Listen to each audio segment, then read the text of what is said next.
why you have to report your employment while on OPT. It's absolutely critical that you report your employment on OPT in CVIS and SCVP. The reason is because that is the only way you're letting the government know that you're actually employed, right?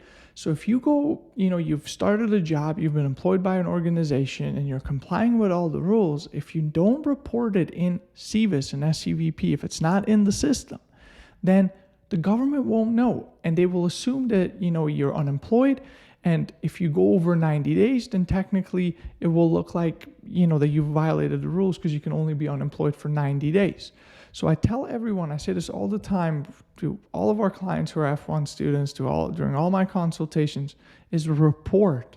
Make sure you report. Now, from what I'm hearing and what I'm seeing is every school does this a little bit differently. Some schools, everything runs through the designated school officials, the international office. Other schools tell the students to do this themselves. But the bottom line is make sure that you have reported your employment in CVIS. Make sure it's in there, right? And I tell everyone, maybe you're going to come off pushy to your, international office, to your designated school official, but there's no room for error here. There's just no room for error.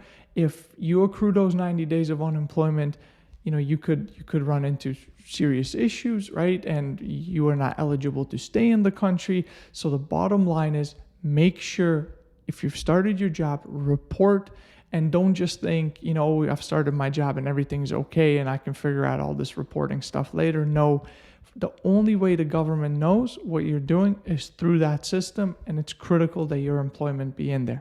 I hope this video was helpful.